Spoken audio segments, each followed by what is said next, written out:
नमस्कार। मैं डॉक्टर प्रज्ञा शर्मा, सह-आचार्य समाजशास्त्र, राजकीय महाविद्यालय दूदू। द्वितीय वर्ष के प्रथम प्रश्न पत्र सामाजिक अनुसंधान में आज हम देखेंगे सामाजिक अनुसंधान के प्रकार। सामाजिक शोध अध्ययनों में कई आधारों पर भिन्नता पाई जाती है। कुछ शोध कार्य किसी जिज्ञासा को प्राप्त करने के लिए किए जाते हैं, कुछ केवल ज्ञान प्राप्ति के लिए किए जाते हैं, कुछ का लक्ष्य प्राकल्पनाओं का निर्माण करना तथा कुछ का किसी प्राकल्पना की सत्यता की जांच करना होता है। किसी शोध का लक्ष्य किसी घटना का यथार्थ चित्रण करना है, किसी का सामाजिक समस्याओं के निराकरण हेतु विकल्पों का पता लगाना है तथा कुछ का सामाजिक नियोजन एवं नियोजित परिवर्तन की प्रभाव को पता लगाना है और समाज कल्याण व विकास कार्यक्रमों के सफल संचालन में योग देना है। इस हेतु अनेकों प्रकार के सामाजिक अनुसंधानों का प्रयोग किया जाता है, जिनमें एक महत्वपूर्ण प्रकार है अन्वेषणात्मक अथवा निरूपणात्मक शोध। जब शोधकर्ता किसी सामाजिक घटना के पीछे छिपे कारणों को ढूंढ निकालना चाहता है ताकि किसी समस्या के सैद्धांतिक एवं व्यवहारिक पक्ष के संबंध में पर्याप्त ज्ञान प्राप्त हो सके, तब अध्ययन के लिए जिस शोध का सहारा लिया जाता है उसे अन्वेषणात्मक या निरूपणात्मक शोध कहते हैं।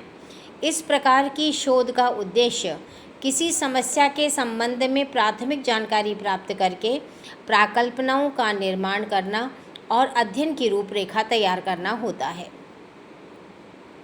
इस प्रकार के शोध द्वारा विषय अथवा समस्या का कार्य कारण संबंध ज्ञात हो जाता है। परिणाम स्वरूप घटनाओं में व्याप्त नियमितता एवं श्रृंखलाबद्धता को स्पष्टतः समझा जा सकता है। इस प्रकार के शोध के माध्यम से शोध विषय की उपयुक्तता का पता भी लगाया जाता है। उदाहरण के रूप में यदि हम ये जानना चाहते हैं कि किशोरों एवं युवकों में विचलित व्यवहार या अपराधी व्यवहार के लिए कौन जिम्मेदार है, कौन से कारण उत्तरदायी हैं, तो इसके लिए हमें अन्वेषणात्मक शोध का सहारा लेना पड़ेगा। इस प्रकार की शोध की सफलता के लिए कुछ अनिवार्य दशाओं का होना आवश्यक है।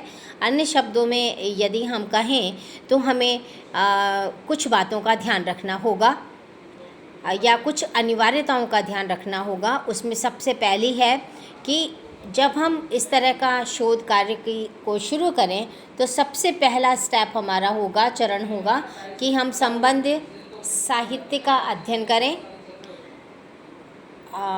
और जो प्रकाशित और अप्रकाशित साहित्य है उस विषय से संबंधित उसका हम अध्ययन करें, विषय को सही रूप में जानें, ठीक से प्राकल्पना का निर्माण हम तभी कर पाएंगे जब हम संबंधित साहित्य का अच्छी तरह से अध्ययन कर लेंगे। अतः जो उपलब्ध साहित्य है उसका गहनता से अध्ययन किया जाना आवश्यक है, सही दिशा के लिए भी और श्रम और समय की बचत के लिए भी। दूसरी बात है अनुभव सर्वेक्षण। यहाँ भी हम विषय से संबंधित बहुत सारे अनुभव रखने वाले लोगों का पता लगाना, अध्ययन हेतु उनका चुनाव करना, उनसे संपर्क स्थापित करना और उनसे इस विषय के बारे में जानकारी प्राप्त करना।